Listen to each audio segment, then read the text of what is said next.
neza nanone. Banje kubashimira cyane mwabashije kwitabira uyu munsi ikiganiro cyacu. Twateguye ikiganiro cyitwa Tekinika Rwanda, ni kampani mu Rwanda ikora ibintu by'ikoranabuhanga. Twita cyane ku bintu byo kwigisha ikoranabuhanga, gutanga amatraining cyangwa se gufasha abantu gusobanukirwa ikoranabuhanga ndetse bakamenya n'uko nabo bakikorera ikoranabuhanga ryabo cyangwa se bakanabibyaza umusaruro. Banje gushimira buri muntu wese witabiriye hano n'abandi bantu bari bugende baza gake gake, ndabashimiye cyane. Dutanga link yo kugira ngo abantu bitabire iki kiganiro, yandikishije abantu barenga 30, ariko mwe mwabashije kugera hano uyu munsi muri hano mukaba mwahagiriye ku isaha, ndabashimiye cyane. Hari abandi bari kuza mu nzira baraza kuza bagasanga n'uwo muntu utanga ikiganiro yahageze tugatangirira rimwe. Noneho mu by'ukuri impamvu twateguye iki kiganiro, nk'uko nabimaze kubabwira, twebwe dukora ibintu bya training cyangwa se ibintu byo gutoza abantu ikoranabuhanga nyine. Mu buryo tubikora dufitemo ibikorwa byinshi dukora. Dufite urubuga twandikaho inkuru z'ikoranabuhanga, tugashyiraho inkuru zigisha ikoranabuhanga n'ibindi byinshi. Dufite ubundi buryo dukoresha bwinshi, cyane cyane dukoresheje ikoranabuhanga, dukoresheje social media, dukoresheje imbuga zitandukanye, dusharinga ubumenyi kugira ngo bugere ku bantu benshi. Icyo twibandaho cyane ni ukugira ngo abantu batavuga icyongereza, abantu batavuga indimi z'amahanga babashe kugira icyo basobanukirwa nacyo nabo ku ikoranabuhanga, kubera ko ikoranabuhanga ryinshi uzabona hanze, ibitabo byinshi uzabona biba byanditse mu ndimi z'amahanga. Rero abantu batabasha kuvuga indimi ntabwo bagira amahirwe yo kugira access kuri ibyo bintu bitari mu Kinyarwanda. Niyo mpamvu twateguye gahunda zitandukanye zitanga amahugurwa cyangwa se zifasha abantu gusobanukirwa mu Kinyarwanda, kugira ngo abo bantu nabo batazi indimi z'amahanga babashe kugira ubwo bumenyi kandi bigeremo icyizere ko nabo hari ibyo bakora mu ikoranabuhanga. Iki ni kimwe mu biganiro twateguye biba buri kwezi, bidufasha kugera kuri izo ntego zacu twateguye twihaye zo kugira ngo abantu babashe kumenya ikoranabuhanga no kurisobanukirwa ndetse banaribyaza umusaruro. Iki kiganiro kiba buri kwezi, twakize IGA NA TECHINIKA. Dutumiramo abantu batandukanye bakaza bakatuganiriza ku ngingo zitandukanye bitewe n'icyo twateguye uwo munsi, bigafasha abantu bakitabiriye gusobanukirwa kandi bakagira icyo basigarana cyabafasha mu buzima bwabo cyangwa se mu guteza imbere ikoranabuhanga mu Rwanda. Muri make, murabizi ko u Rwanda rwihaye intego yo kuzaba igihugu gishingiye ku bumenyi n'ikoranabuhanga mu myaka iri imbere. Rero uramutse utagize ikintu na kimwe ku ikoranabuhanga, uba wasigaye inyuma, ntabwo uri kugenda naho u Rwanda rugeze. Ndabona abandi bari kuza, ndabashimiye mwese muri kuza, mwese muri kwitabira. Ndabona Gustave, Ganza, Esther, Sara, Ale, Francis n'abandi mwese muri kuza, ndabashimiye. Eddy nawe yaje. Ntakomeje gutinda, iminota 5 irenze kuri saa 9:15, tugiye kumuha ikaze. Ni umugabo ufite ibikorwa bitandukanye akora, ni umugabo uzi kureba amahirwe ahantu ari kandi akayabyaza umusaruro. Niyo mpamvu namutumiye kugira ngo aze namwe agire icyo abunguraho ku gukoresha ikoranabuhanga. Ndabashimiye cyane mwese mwitabiriye. Nitwa Ashire Songa cyangwa se Cishahaye Songa Ashire, ni umuyobozi wa Tekinika. Nkaba nishimiye kuba mwese mwaje mu kiganiro cyacu nyine. Nkaba naha ikaze Eddy Robert agatangira akatubwira ku byo yaduteguriye ku ngingo ivuga ngo kubyaza umusaruro ikoranabuhanga. Hari ikoranabuhanga ryinshi tuba dufite dukeneye kuribyaza umusaruro, ariko ugasanga turikoresha mu buzima bwa buri munsi, tukarikoresha uko twiboneye nta kintu ritumariye. Reka muhe ikaze, ntakomeje gutinda, dutangire ikiganiro cyacu. Ijambo ni iryawe Eddy.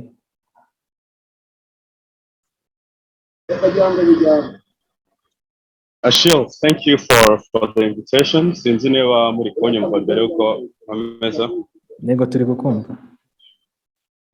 Okay. So wow, this is good. Icyambere ni ukubanza kurekonesa the work Tekinika iri gukora. It's amazing work which I believe we just need enough of us young people engaged in the work on a mission to contributing kuri bya bindi twifuza kubona. So on behalf of the audience, banje gushimira Tekinika Rwanda on putting this together and thinking about how do we put this information accessibility ku bantu batandukanye. So ndaza kubanza kubasaba imbabazi ho gatoya kuko a lot of invitations mbona ziba zijyanye, usanga ndabwira audience zitandukanye, bigatuma mba ndi very comfortable with using English kurenza Ikinyarwanda. So sinzi niba Ashil and audience yawe iraza kumbabarira kuko ntago nizera neza ko message yanjye mwabasha kuyumva nkuko mbishaka nkoresheje Ikinyarwanda. Sinzi niba mubinyemere cyangwa se biraza kungora nkakoresha Ikinyarwanda. Mwambwira mbere ko ntangira, then we dive into the session. Okay. Abantu benshi twatumiye bazi ko tuzakoresha Ikinyarwanda, ariko mu bakoresha ibintu biri comfortable kuri wowe kugira ngo message babashe kumvikana uko yiteguye. Nihagira ikibazo araza kugishyira muri chat, noneho uze kumusubiza umusobanurire neza kugira bwumve noneho. Very good. So ndaza kugerageza kuzihuza kugira ngo na babandi bumva Ikinyarwanda cyane baze kwisangamo. So honestly, I talk about a lot of topics. As a person, on average, at least in a month, I can speak 2 to 3 times. Muri conference tandukanye, muri trainings tandukanye, I get invited by different people to talk about different subjects. Ariko, from the day I received this invitation, it was heavy. It was heavy to me. It was more of not just something to share. It was a concern. It was something I was worried about, and which I believe we need to discuss it long enough to understand ko ariho. I love to tell people ko the past ibyo twagezeho ishingiye on the extraction economy. Extraction, I'm talking about ibyo dukura mu butaka bwo guhinga. Ariko the future of this economy izingiye kuri knowledge based economy. Ibintu bivuye mu mutwe, not mu butaka, right? So we need to learn ko there is a transition happening within times. Tugatangira kwiga transitioninga tuva muri extraction economy of the soil twinjira muri knowledge based economy of technology, which I believe ko impamvu tukiri a third world country cyangwa se igihugu kikiri kulaginga behind the economy, ntago twari twahanesinga neza the power of technology to the level yaho yinjira ikaba personal to our lives. I'm talking about hearing a person making a good income around technology. I'm talking about a person building a career around technology. I'm talking about a person building a vision around technology. And I don't know how to insist or emphasize this message. Ariko, if our livelihoods are to change, we need a mindset shift on what we think matters. And today we are here because we believe technology matters. And let's get the facts right before we go even further. When you go to visit the list of the Fortune 500 companies, these are the companies that are leading the world in terms of making things happen and revenues. Uzasanga most of the list is tech. Uzasangamo Amazon, you know it, it's a distribution company. Uzasangamo Apple, uzasangamo Tesla, uzasangamo SpaceX, uzasangamo Meta, which is a parent company for Facebook, uzasangamo Alphabet, which is a parent company for Google. These are the company uyu munsi ziyoboye the world. And ziyoboye the world because these are the people bumvise subject turi kuganiraho uyu munsi. Ni gute wabyaza umusaruro ikoranabuhanga. So they took advantage of this subject and they practice it. Now today, they're leading actually this world and the things that are happening around us. So, and my hope today is as we discuss about this conversation, your perspective around tech and how you view it and how you practically and personally apply it to your personal life, biraza guhinduka. And hopefully, biragufasha gutangira kubona a lot of things that we would consider obvious, utangire kubibona in a way that they will be productive into your personal life, right? So, and the best way to start this actually, and I would, this is very open, anytime you need a clarification or something that I would speak on, you can put it in a chat and then I can read it. So the first thing, and I encourage, please encourage you, if you have a notebook, please take notes. because I'm going to share some things ziraza gukenera ko utaking your time ukazisubiramo to let them register, to let them make sense to you and be relevant as you move on every day. So if you have a notebook, please take your notebook and a pen so that you can write some of the things that rings a bell to you. The first I would love you to actually note, Nuko technology is an enabler. When we talk about technology, it's a set of infrastructures that enables us to do things. Technology doesn't do anything. It enables us to do things.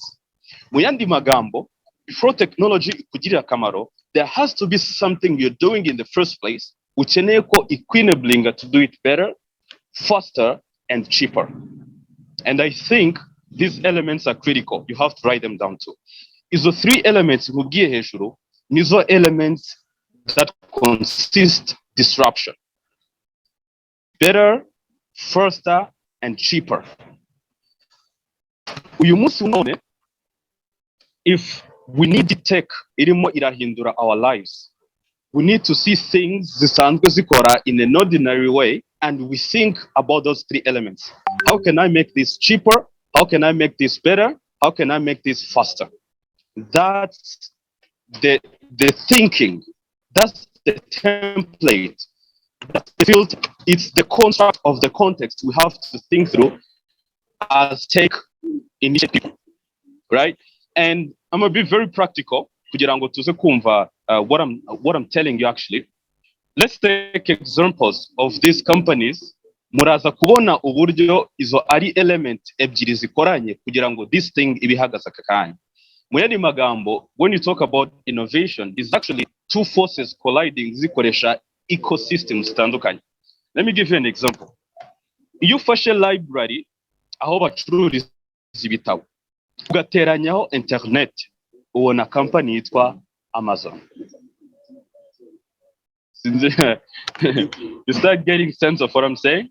You ufashe taxi and taxi drivers ukongeraho internet, ubyara company yitwa Uber. Iyo ufashe hospitality and renting and breakfast and all of these things, ugateranyaho internet, ubyara company yitwa Airbnb. Iyo ufashe relationships, ugateranyaho internet, ubyara company yitwa Facebook. Brothers and sisters, I can go on and on and on. I take something, I add technology, I birth a company. And that's the thing I want you to actually to start looking through. What is something that we're doing here or currently that I can add technology onto it and give birth a tech company? Because today you're talking to a person who understands company more than anything. Because that's the space I've been playing in. That's what I understand. Maybe next time if you invite somebody else, as who's in the aspects of technology, but from my personal practical experience, I'll be sharing with you technology, ikubyarira umusaruro, and I believe through birthing a company. So icyo ndimo ndagerageza to get in your mind right now, technology is not just an infrastructure iteretse there, it's an enabler. It enables us to do things better, faster, and cheaper. And this is the lens that I'm driving your focus to this moment. Kugira ngo mutangire mwumve, what is something dukora akakanya to which I can add on the power of technology and give birth to something that's beneficial, that's profitable, which is the subject of today. So before nkomeza cyane into this conversation around technology, in everything I try to be relevant. So ndagira ngo tubanze dutekereze akakanya turi in Rwanda and think about nizihe gaps dufite zituma actually technology itatubyarira umusaruro. And nje kuzimentioningaho gatoya cyane kugira ngo anything I say uyumve with an open mind kandi uyumve with an open and broader understanding about where we are and what the challenges dufite aka kanya and how do we navigate around that, kuko you can't navigate around that which you don't understand, right?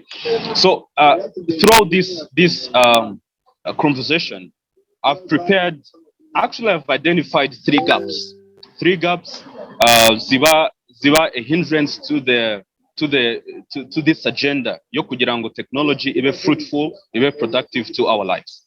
The first gap is the gap of infrastructures. So ntabwo ndaza kwivugaho byinshi, ariko I'll give you an example ntoya cyane. Iyo ufashe initiative ugatangiza an e-commerce, uba urimo urubaka company ikora distribution, ntabwo uri kubaka company iri technological. Please hear me well and get the point where I'm driving it. So uyu munsi iyo ubaje Jeff Bezos, what's your company? He tells you, I have a distribution company, which happens to use an online infrastructure. You understand? And ibi biguha focus kugira ngo wumve ko ikintu urimo ntago ari online business, ikintu urimo ni distribution business. Impamvu uvuze ngo dufite infrastructure gap ni iyi, nuko uyu munsi the challenge dufite is not to get people to transact or to pay. The challenge dufite is how do we fulfill. So if a person is geologically located in a certain position where you can't even locate them on GPS because of the infrastructure problem, how do you fulfill the order that which he paid? You understand? So dufite the infrastructure gap. Number two, dufite education gap. Education gap is mostly around the relevancy of the curriculum we use. Or we see even the reason why Untitled Chapter is because actually recognizing a gap is very real. Because these are the things we should have done on the curriculum basis in schools. Because this is where our lives are practically being, praised to. You understand? So in our education, there is a gap that we need to fill in terms of understanding and using technology kugira ngo tubashe kumva the ecosystem more and how do we actually bring it to become more fruitful. Then to in the gap, before I need to mention something very quick around education. Impamvu education harimo gap ikomeye cyane is the misconception around the brain. The brain dufite is not given to us for storage. If you want to store things, you can use a hard disk or a flash disk or a memory card or other means of storage. The brain is given us for the purpose of thinking, not storage. So, icyo nshatse kuvuga nuko, if the education we have, you sit there with the purpose yo kugira ngo tubashe kureba niba you've been able to memorize the things that other people have figured out, you are not getting educated. You're getting dogmatized and memorize things, but you're not using your brain to think and create things, which is one of the things in very few minutes about innovation and invention and how this applies to the. So in the gap, it's a capital gap. It's a capital gap. So uyu munsi wa none, within the African context, there is a very, very huge gap in terms of capital. Let me tell you something without going here and there. Impamvu a lot of startups muri Africa zitabasha thrivinga ntago bad ideas. Nuko by the time they get to understand how the market works, in line with the ideas, they are out of capital. And that very reality ibabuza to realize the potential of their very idea. And the problem that we have very, very critical around the capital is nimamvu tutabasha kubaka Silicon Valley in Kigali, or the reason why we can't have an Elon Musk here is because we don't have long-term thinkers, but in capital provision space. We don't have people who can act like investors who invest in them. Facebook. Facebook will invest in them for 7 years, but they're making even a coin. And Zuckerberg, how are you going to make money? He didn't have a clue. For 7 years, we don't have investors who think like that here. And we can't build these things without capital. Without capital, I'm talking about financial resources, I'm talking about hiring talents. These are critical issues we have to discuss. So, the gaps zituma tutabasha realizing the full potential of technology akakanya is the education gap, is the infrastructure. And if anything gets session or from any, it gets to the people in authority to understand this on a very serious note. The government needs to focus a lot more on helping than regulating. A lot of things are being regulated, and when you want to regulate things before they exist, you kill something before it even gets into existence. When you approach something with the mindset of helping people, you encourage people to develop opportunities that makes things exist. Now, when you have things in existence, in that moment, we can start to think, how do we put these things in context? How do we unlock opportunities? How do we put them in context with the legal aspect of this side? You understand?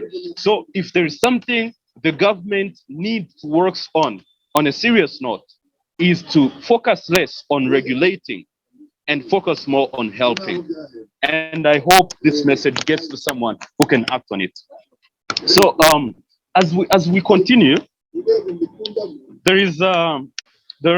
I need to share with you actually around two important things. One is around innovation, and second is around invention. And good enough, I'm not going to focus much enough on invention, because invention is about creating something. Invention is about creating something into existence. But innovation is taking something that's already in existence and edify it, amplify it, magnify it, rectify it. These are the functions of innovation. So when you're saying something that's already in existence and you're building something around that, you're amplifying that, you're edifying that, you're rectifying that, you're into functions of innovation. And we need to see a lot of innovations around tech, because tech is the highest disruptive tool that you can use in the history of humanity.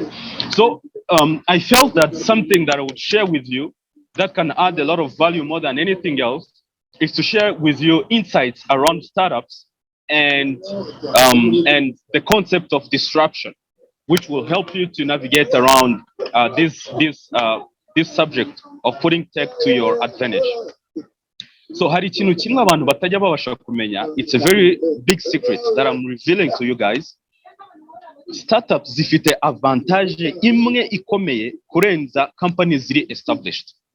And here is the advantage. If you know this advantage, you're going to get your breakthrough in putting a tech to work and getting enough fruits out of it. So in big companies, what they have actually is the budget. They have money to implement that which they think. Ariko, there is a lot of bureaucracy and structure. Ituma, the things they're thinking about doing takes longer. So by the time they're implementing these things on the market, they're not relevant anymore. I don't know if you caught that. So advantage startups zifite over established company is because as a startup company, you can do the things that they're thinking about doing faster than they can. In other words, their weapon is money, your advantage is speed. Jesus. And if you get that, you actually start to work in unmeasurable results, because you understand that the function of a startup is speed, not money. The things they're thinking about doing, you can literally have it today thought of, tomorrow implemented, the next day being pivoted, the day after the next day being iterated. And these are the things you're doing within a week that would take structured company to present a proposal to the board and have it written and send it to the CEO's office and have it reviewed over the next 3 months. And by the time they get to approve that, it's not relevant anymore in the market. And this is an advantage of startups, especially tech. So in startups, there are things that you look for when you want to disrupt a market. And these are specifically 3 things I've prepared to share with you. If you want to disrupt any market, literally any market, you can use these 3 elements, especially using technology to disrupt the existing working solutions using tech. The first thing that you have to look for in a market you're disrupting is the market fragmentation. Market fragmentation. So let me break this down. Market fragmentation is about distribution of power among small players who never aggregate to consolidate this power. So mu yandi magambo, ikintu uba yakoze yararebye idecentraliza imbaraga, idecentraliza power along taxi drivers batari kubasha kwiaggregatinga kugira ngo baforminge a powerful company like Uber. So niba urebye abantu nk'aba taxi drivers ukabashakira an aggregated solution, you are disrupting. Niba urebye publishers b'ibitabo and authors b'ibitabo ukabaggregatinga, you're doing something, a disruption, just like Amazon did. You understand? So I want you, everybody who is now following on this conversation, if you do one thing, always try to think, ni bande bantu bari hamwe bakora ibintu batandukanye byinshi cyane, whom I can aggregate together and give them a voice and power and give them tools. Hanyuma ba bantu bagakoresha my tools to actually reach and scale through the market. That one utangiye disrupting the market. Ibyo ushobora kubikora on lawyers, ukaba creating the solution where people can get justice or proposals basically mu lawyers without going to the firms.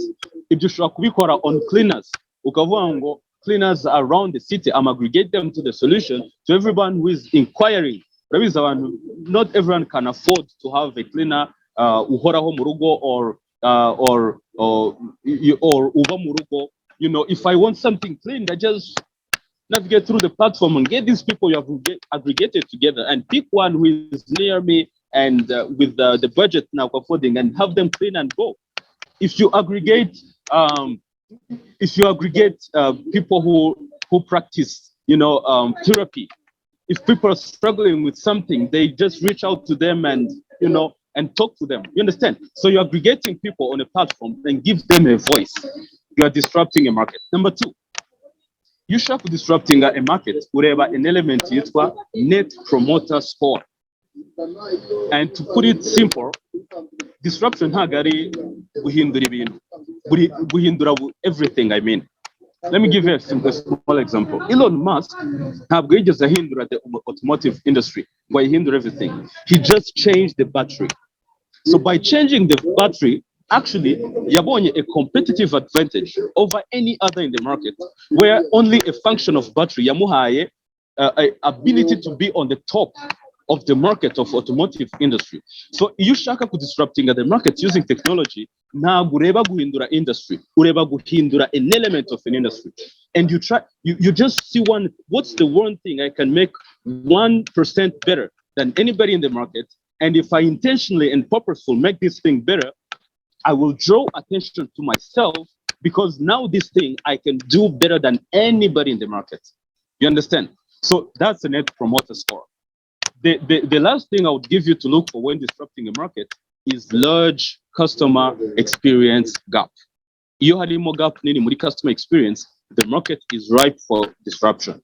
Kuko here is where Richard Branson, you might know him. Richard Branson, after a company it's called Virgin Group, he's built a phenomenal business around that. More than 32 companies in the Virgin Group. Yaravuze ngo, what do I look for before I create a business? He said, I look for the place where the customers are most unhappy. So where the people are complaining, where the experience is not good, where there are a lot of gaps in terms of delivering and fulfilling, that's a market ripe for disruption that you should be targeting as a tech-enabled person. So with this thing shared to you, I want to actually come to the things that would help you to understand the process where you have to pass through kugira ngo ubashe guharnessing this power. So the process is very simple. It's a template muzajya mukoresha anytime you're thinking about doing something around tech. The first step iba muri tech is innovation. When we're talking about technology, we're talking about innovating things, making things better, cheaper, and faster. Remember, better, faster, and cheaper. So innovation is actually seeing something that's in existence and see them into other perspectives and rectify, amplify, edify, modify. Those are the functions of innovation. Anything you can do around that, you're starting to innovate something. Because invention now, it's almost gone. It's almost gone to invent something now. It's really next to impossible. We gotta innovate a lot of things. Even about complaining, we gotta innovate them and make them better and faster and cheaper. So your process innovation, you kind of crafting around what is it I'm working on, I'm innovating. Uva innovation kinjira muri production. Production, we saw you ufite prototype. And here is where I'm pausing and address to you guys on a serious note. Please, let's stop talking about I have an idea and start talking about here is what we're working on. These are two different conversations. As a young person in a position of entrepreneurship, I get a lot of people, asking me, so Eddy, I have this idea. And anytime, literally anytime I hear somebody saying I have an idea, my mind switch on. It kind of switch on and switch off at the same moment. Kuko, I've had a lot of people talking about I have an idea. When there's a kuri stage, here's what we're working on. Here's what we're working on. Though we have this challenge A, B, C, but here's what we're working on. This is the conversation I want to hear this time. And using innovation, production. Production ugomba kuvamo ufite prototype. Prototype is actually the solution of the problem you are addressing iri gukora. You understand? So the first solution iri gukora. If ari rinete zifasha umuntu to keep things yasomye, we need to see the first pair of those rinete. Somebody wears it, they can read ibyo yasomye without going back. You understand? So we want, after innovation, we want production. Get a prototype. So you must have a prototype, winjira muri reproduction. You have production, winjira muri reproduction. That's where you start doing distribution of those solutions, and where you can start thinking about break even. Break even is the point to get a whole. And now we can start talking about profits. So that's a step. You see things, you capture an innovation, you go into production, then you start reproduction of your solution. So actually these three things if you want to scale anything in terms of technology. What's the problem I'm solving? You're crafting an innovation around it. You learn how to distribute that solution, and you learn how to collect money. These are the things you just have to learn in terms of getting the most out of your knowledge in terms of technology. So after giving you these small nuggets around technology, I'm addressing you technology in terms of identifying a problem, which is an innovation, crafting a solution in terms of production, and put it into the production in terms of redistribution of your solution. I'm just putting that into that perspective. If this is an area I want to be in, then these are the things, these are the steps that I'm going to take. So on a conclusion, I'm just going to share with you a couple of thoughts. Then we can open the session, and maybe if you have 2 or 3 questions, we can ask, and we get to conclude. So, uyu munsi dufite a couple of solutions. The first problem we have around here, we're building more of solutions to the problems that don't exist. That's a fundamental problem. We are building solutions for problems that don't exist. Kubera the narrative we've been sold to, and watching a lot of Netflix and getting a lot of news from Silicon Valley, we move through solutions. When we meet a person, I'm building an app. So we think that every solution is an app, which is not true. Actually, what you have to learn is technology is not a solution, it's a platform. A solution is what handles the challenge. Technology igwa platform to reach enough audience, platform to broaden your voice, platform to connect with enough other people. It's not a solution, it's a platform. Number two, we have a problem around the narrative of what has been working. So uyumunsi, if we get to see the kinds of problem that we're facing today, is in the words of President Obasanjo, yaravuze ngo, young people, especially in Africa, we have a past that we don't understand. We have a present that's confusing, and we have a future that we don't have confidence in. Those are the words of Obasanjo, describing the situation and the context of the moment turimo as young Africans. And I respond to that statement with the words of Nelson Mandela. He said, in order to alter our situation, we need faith.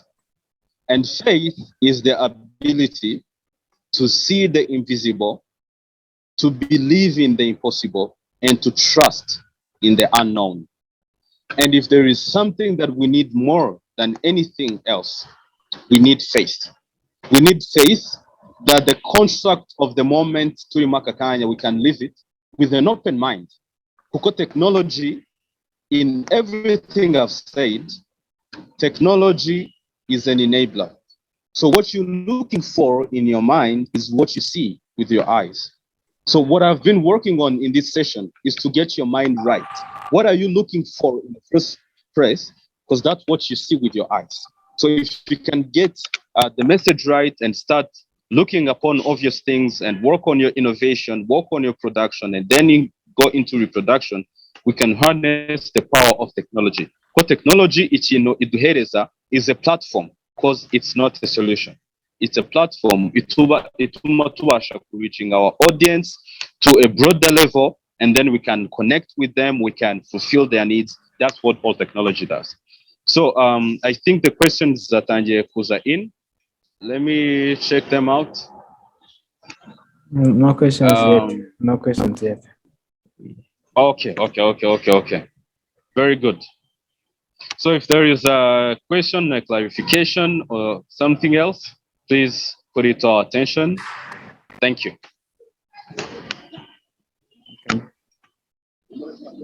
Okay, I think Eddy ndamushimiye cyane ku kiganiro kirekire yaduhaye.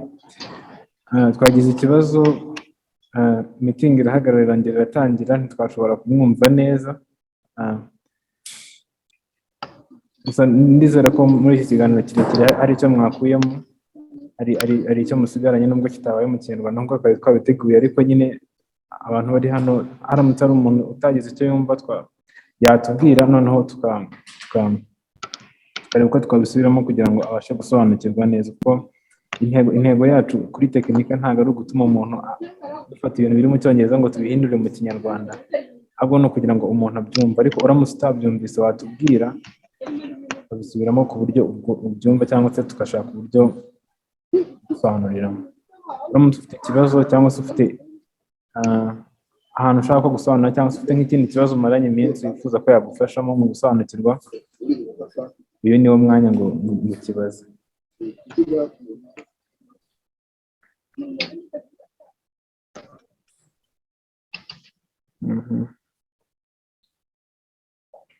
Okay.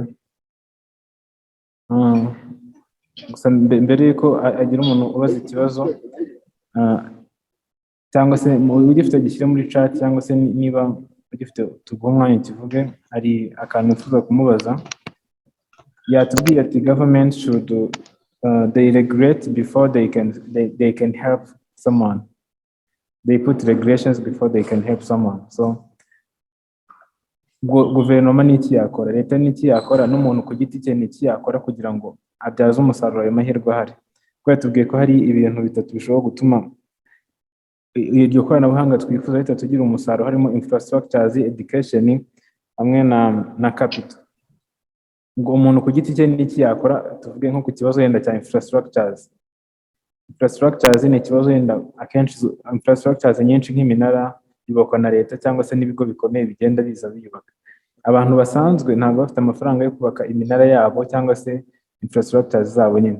Ubwo twebwe ni gute twarenga iyo gap ya infrastructures twebwe tukabasha kubyaza umusaruro noneho amahirwe ahari mu gihe izo infrastructures tutazifite zihagije.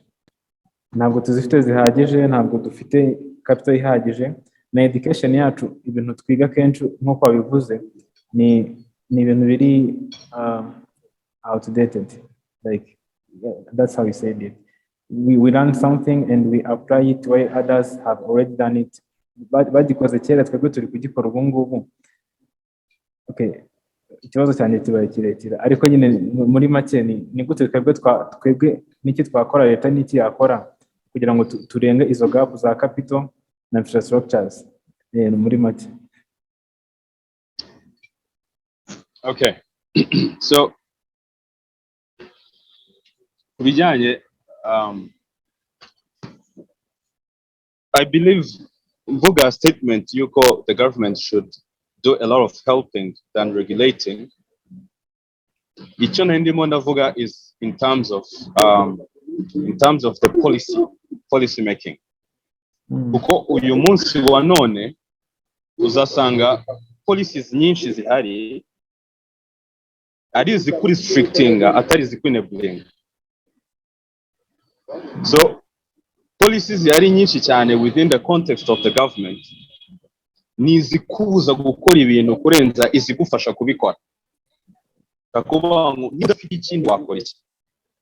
Impamvu uzasanga uyu munsi dufite banki nkeya or insurance company nkeya cyangwa se wowe umuntu atabasha kuyikora is because of the policies ziri structured around the finance industry. Impamvu fintech zacu zitinda kuzamuka nukubera the policy around that. So ndi kuvuga about helping and less of regulating, and in the context of the policies. We need to think about policy for sure, and that's the point I'm trying to get to. Now about Timira and whatever, yeah, we're doing a good job around that. You can barely get to a point of geographical location. Now you can have literally no connection. We are doing the work around infrastructure here. So I hope you is in policy making. Policies for Shavanu restrictions. So there is another question.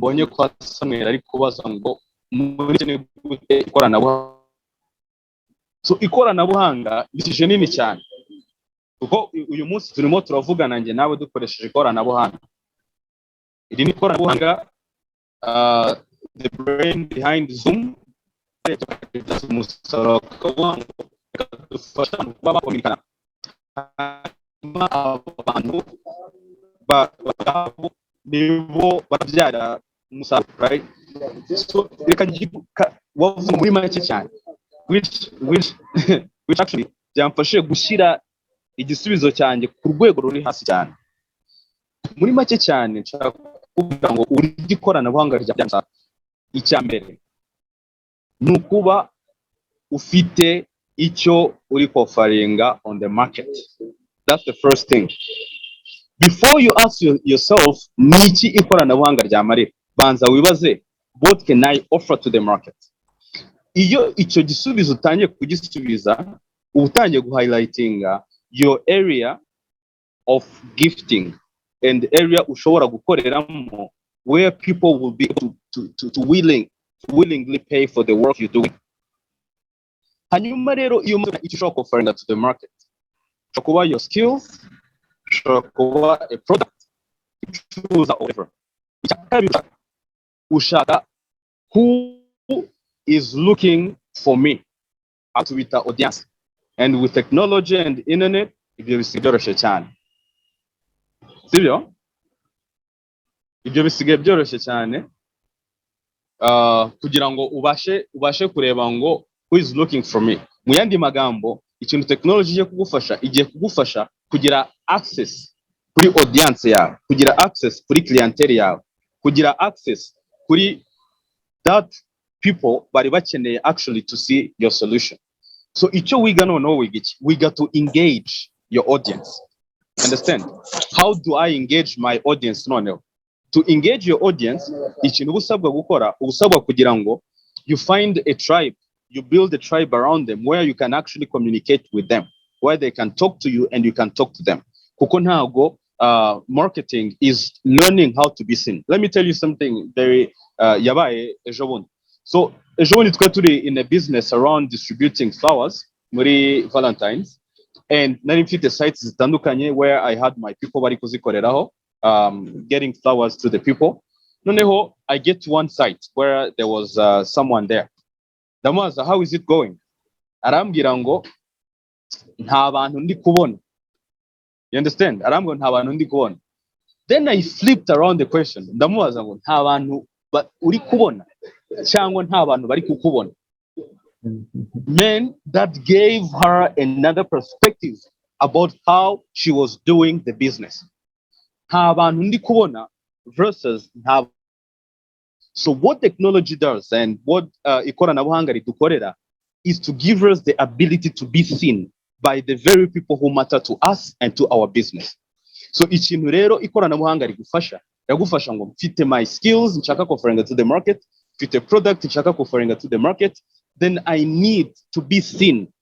Nshaka kugira ngo market ibashe kumbona so that I can, get them the service they're inquiring. So I hope by that simple experience you get an understanding of actually how the market works in terms of on being productive. Kuko it's a reality that people can buy from you from anywhere. So from Gustav, how can technology help young people to start influencing projects in society without long-term capital investments? Wow, very brilliant. It's a very brilliant question. So Gustav, what you just asked in itself, there is an answer. Kuko ikintu technology ikora icyambere igwa influence. Ikibazo about influence tuyitereza in a large quantity. Nureba kuri Instagram akakanya urabona influence ufite. Maybe if there are 50 people who have trusted you enough to follow you. Maybe it's 100, maybe it's 200 people. That's the influence. So influence utegereje is not a million followers, not 1,000, 100,000 followers. Influence aho uri urayifite, right? And your influence ufite akakanya, the only way to use it in a much more beneficial way is to use what you have to get what you need. That's the thing you have to learn, right? So if utegereje kugira ngo ufite millions of followership or hundreds of thousands kugira ngo ubashe kugira impact around the people around you. So ikintu rero tugomba gutangira kwiga gukoresha is the influence we have and what are we actually preparing. Ubu tuvugana with Technica, Achille and the team barimo bari influence the community with technology kandi badakoresheje much capital.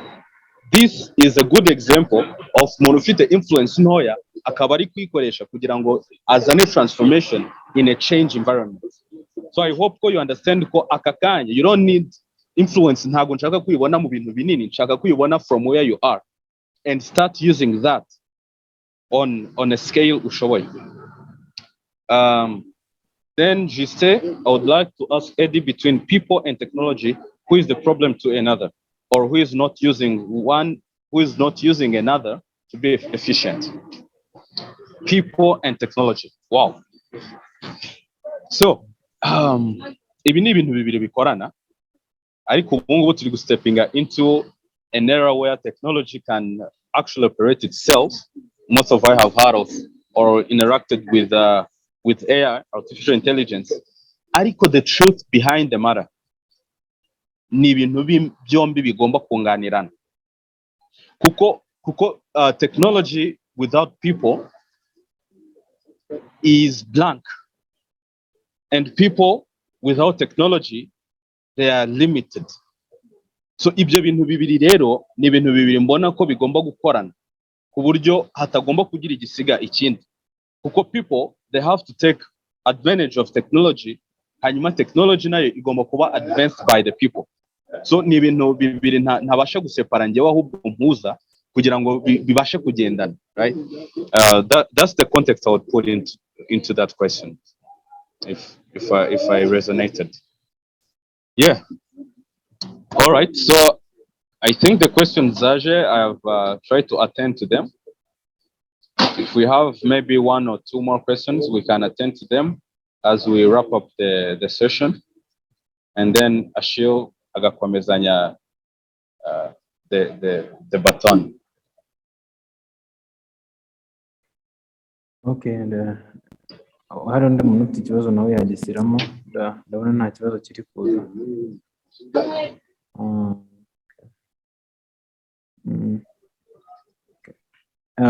Nagira ngo mbibutse ko iki kiganiro kiramutse kigucita cyangwa se wifuza kongera kukireba, turaza kugishyira kuri YouTube ya Tekinika. Ushobora kuzakireba igihe cyose uzagishakira, kizajyaho nko kuwa mbere. Nko kuwa mbere nibwo twaba twagishyizeho, noneho ukaba ushobora kongera kukireba. Dufite social media za Tekinika. Izo social media ushobora kugenda dushyiraho andi mapost buri cyumweru agufasha gusobanukirwa ibindi bintu bituma ubasha kumenya impamvu ibintu byakozwe cyangwa se impamvu ibintu bihari cyangwa se uko nawe wabikoresha. Dufite n'izindi gahunda nyinshi turi gutegura, nukora follow kuri social media zacu uzagenda uzimenya uko ibintu bizagenda biza. Ubu ngubu twari turi muri iki kiganiro, ariko mbere ko turangiza ndagira ngo Eddy atubwire kuri hari industry ya fintech iri kuzamuka, hari na industry hari ibintu bya ordering online, ibintu byo gucuruza online, e-commerce.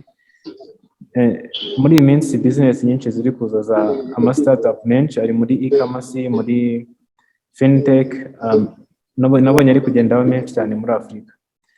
Ubwo ikibazo njye nshaka kumubaza, nta gihe ibyo bintu bizageraho bigatuma tuvuge nka e-commerce, nta gihe e-commerce izageraho igatuma abantu babanebwe, kamivuge muri ubwo buryo. Nta gihe technology muri make izatuma abantu babanebwe. Ni gute abantu bakirinda ko technology bagira abanebwe? Kubera ko technology niba yoroshye ibintu ikabigira simple, ubwo birumvikana ko hari abantu bazagera bakaremara. Make kamivuge gutyo, bituma ibintu byo bihenduka bikaba byiza kandi bikihuta. Hari igihe technology ishobora kuzagera ikaremaza abantu. Ni gute twakwirinda ko technology turemaza, cyangwa se kamibaza gutyo, twakwirinda ko technology ituremaza? So kanyisubize nihuse cyane kandi mu buryo bworoshye. Ikintu cyatuma technology itakuremeza ni uko utayikoresha ahubwo nuko itagukoresha ahubwo ukayikoresha. And the context I'm saying into this, uvuga ngo iyo technology igukoresheje uhinduka igikoresho cyayo, ariko iyo uyikoresheje uhinduka pioneer wayo. So ni ibintu bibiri bitandukanye. And buri gihe muri situation ariyo yose hari abantu batwarwa na situation, hari n'abantu batwara situation. Hari abantu imyanzuro ifatirwaho, hari n'abafata imyanzuro. So aho wabishyira hose, that's the reality of life.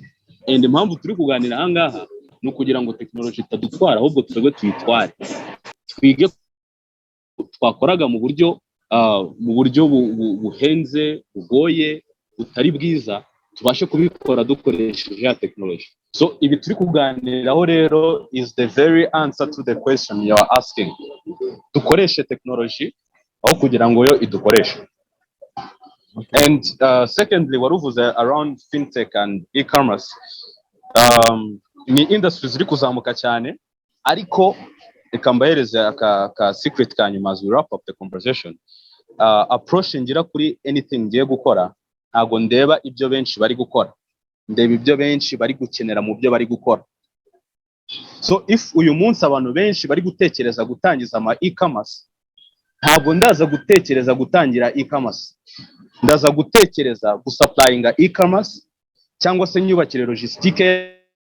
Se you understand ni gute aggregatinga na kwipositioninga kugira ngo mpinduke a go to person, kugira ngo babashe gufulfillinga their needs. Kuko twibukiranye ngo iyo tuvuga ngo e-commerce umuntu ari bwodaring online, the hard part ntago ari ukodaring online, the hard part is gufulfillinga offline. You understand? So ibyo bintu rero uko byagenda kose, technology iri online ihurira na reality iri offline. And nk'abantu turimo turiga technology, ntago turi kwiga kugira ngo twese tube Zuckerberg or Tesla or whatever, turi kwiga kugira ngo tumenye ngo nubwo nakora ibintu offline, ni gute nabikora biri in sync with ibintu biri gukorerwa online. Where can I ku buryo nshobora gufacilitating the things that are happening from the off ariko byo biri kubera on, and these are the things we need to start actually to work on. Murakoze cyane. Ndabona nta kindi kibazo cyaje, byari biteganyijwe ku kiganiro kiramara isaha imwe, ariko dusa n'abarengejeho iminota mike, nubwo hari indi minota mike twamazemo nta kintu turi gukora. Hari ikindi kibazo kije, Safani. Iki kibazo cya Safani sinzi niba wakinyuramo turangiza. Okay, ndabona Safari ari kubaza, but I have a problem with whether we have the technology or not. And ndashaka kwasuminga ko iki kibazo akibajije arimo arareba in the or ibintu biri kukabigeranya n'ibintu biri kubanga then technology. I don't know aze kumfasha kuko iyo niyo context ngiye kugisubizamo. Ko kuvuga ngo niba dufite technology, obviously we do. No kuba turi kuvugana gutya tutari kumwe technology byo ntabwo twabitindaho, ariko ndi kwasuminga ko abibajije in consideration yaho technology zigeze in the first niba twe dufite technology. So your point. Niba dufite technology, a controversial statement ivuga ngo uyu munsi tekereza of technology is the past of the first world countries. Ibintu byinshi turi anticipating other people their realities. Ibintu turi other people breathing them every single day. Mu yandi magambo, hari technology tutari twabasha kugeraho. And icyo turimo turavuga aka kanya is iyo dufite internet, dufite smart devices, dufite these telecommunications working together, these things around. Icyo turimo turagerageza gukora is to catch up, catching up pace yacu. Ntago ebera on the first world countries, tuyikatchinga turi kubaka solutions to the challenge dufite in our third world countries. Muyandi magambo ikintu nshatse kubabwira mani, mumfashe mu nyumve neza, if there is ikintu urakura muri session utahana ikingiki. Tugerageze twubake solution ku bibazo biri reyeri dufite akanya. Kubona uyu munsi wicaye iwawe uri kubaka application ifasha abantu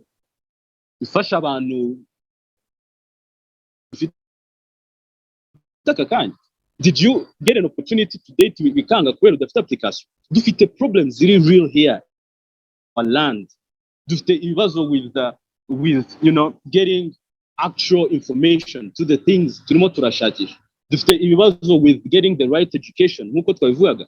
Dufite problem around building capital markets for the startups kugira ngo zistriving in. These are the actual problems dufite we should be building solutions for.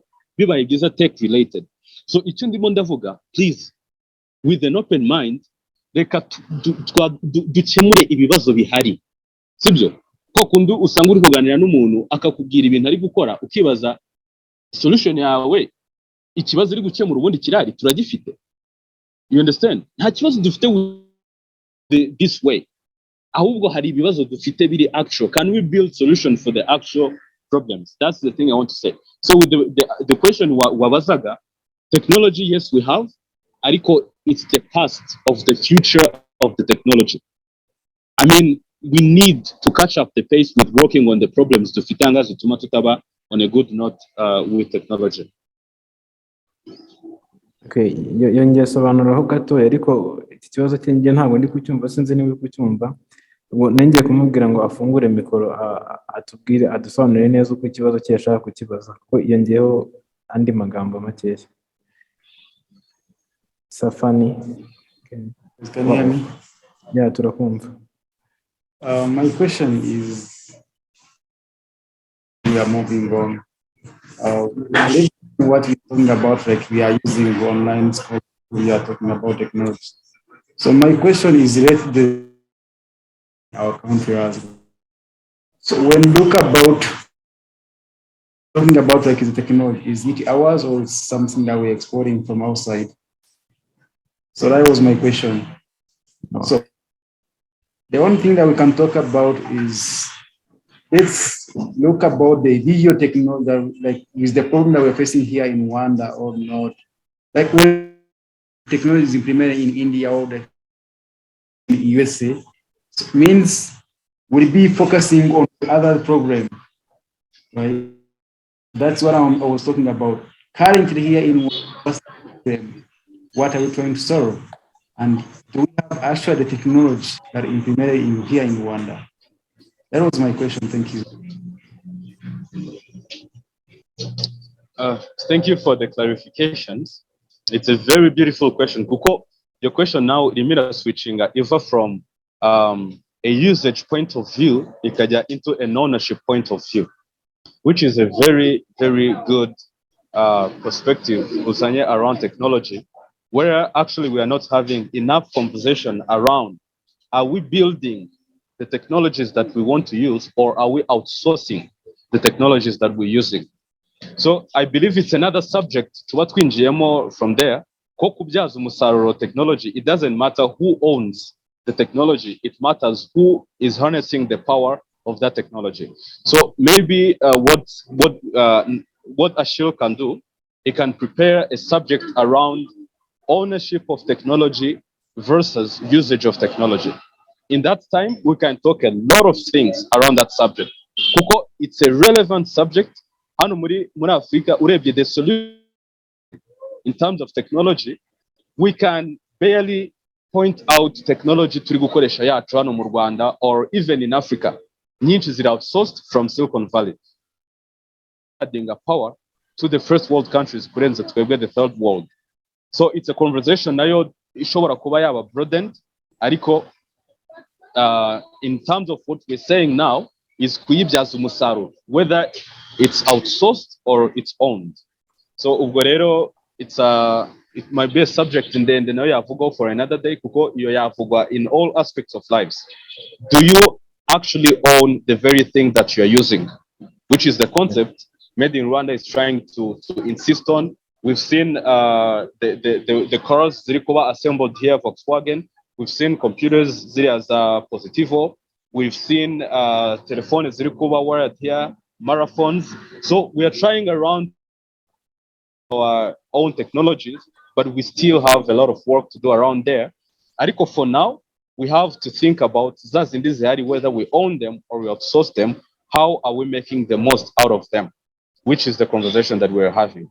And I believe icyo twagerageje kugarukaho is to see how do we take these ideas dufite, and ku bantu baje nyuma, I put it simple.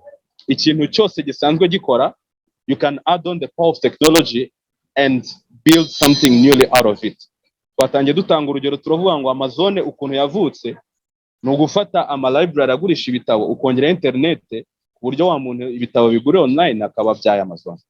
Tuvuga ngo Uber ukuntu yavutse no gufata abantu bakoraga bari private baba taxi drivers bakaba aggregated on the same platform ukaba bya Uber. So now you can see ibintu bisanzwe bikora traditionally outside, you add the power of technology there, then you give birth to your own technology in there, and your utangire kubyaza umusaruro. So I believe I've tried at least to put a perspective around that. Okay, ndagushimiye cyane Eddy. Nta kindi kibazo turi bwakire, amasaha yagiye, ni meeting nayo igiye kurangira. Nashyize link muri chat, ni link ijya kuri WhatsApp group yacu. Uramutse ufite ikibazo wajya kuri group ukakibazaho, turaza gushaka uburyo twagisubiza cyangwa se cyasubizwa. Nashyize link muri chat wa joining a group ya WhatsApp, then ibindi bibazo turaza kubivugirayo. abantu bari muri groupe iyo hari session iri bube cyangwa se hari ikintu kiri bube turabibamenyesha, abantu badukurikira ku mbuga nkoranyambaga turabimenyesha iyo hari ikintu kiri bube. Kuri Facebook ni Techinika, kuri WhatsApp ni Techinika, kuri Instagram, kuri LinkedIn, kuri Twitter, hose ni Techinika, wagenda ukadushakishaho Techinika Rwanda, no kuri YouTube ni Techinika Rwanda. Iyi session iba buri kwezi, yari ya kabiri, indi y'ukwezi gutaha tuzamenyesha igihe izabera, ariko ni kuwa gatanu wa nyuma w'ukwezi. Ubwo ni kuwa gatanu wa nyuma w'ukwezi kwa gatatu. Tuzaba dufite undi mutumirwa, cyangwa se na Eddy mu bishaka tuzamugarura nawe, uramutse wakunze ikiganiro cye mwaza kuduha comment muri group, ni mu joininga muraza kuduha comment mutubwire ese mwifuza ko yazagaruka, noneho aramutse azagaruka azakomereza aho yarageze. Uramutse ufite ikindi kibazo cyangwa se igitekerezo wifuza kongera kuri iki kiganiro, hari icyo twahindura muri iki kiganiro, hari icyo twakongeramo, nabwo ibitekerezo byawe bihawe ikaze. Dufite izo mbuga nkoranyambaga, dufite website techinika.com. Iyo mvuze Techinika ntago ari mu Kinyarwanda, kabyandika muri chat murebe uko byandikwa, ni Techinika, ntago ari nkuko bivugitse mu Kinyarwanda. Impamvu twayise Techinika nuko habanzaho tech y'ikoranabuhanga, noneho kugira ngo byumvikane ko bifite aho bihuriye n'Ikinyarwanda. Muzi ko umuntu ukunda kugerageza utuntu twinshi bavuga ngo ngari gutekinika bakora uduki nyine, noneho kugira ngo duhuze ibyo bintu bihuza ko ari ugutekinika iryo koranabuhanga, ni ukuryinjiramo tukarisobanukirwa kandi tugakora ku buryo nyine bitubyarira umusaruro, nk'uko mwahoza mubivuga ngo ese dufite ikoranabuhanga. Yego turarifite, ariko natwe dukeneye gukora n'irindi ryacu, dukeneye ko kwinovetinga ryarindi hari, nk'uko Eddy yabivuze, tukagira ibindi bishya twongeramo, tukavumbura irindi koranabuhanga ryacu. Ndabashimiye mwese mwabashije kwitabira. Iki kiganiro kizajya kuri YouTube kwa mbere, nk'uko nabibabwiye. Tuzabahereza link, mushobora gusharinga abantu biyandikishije kwitabira iki kiganiro. Ikiganiro cy'ubutaha kijya kubona ngo muzabimenyeshwa. Link iracyari yindi, mukomeze muyihe n'abandi bantu nabo biyandikishe. Tuzamenyesha mu cyumweru gitaha igihe ikindi kiganiro kizabera.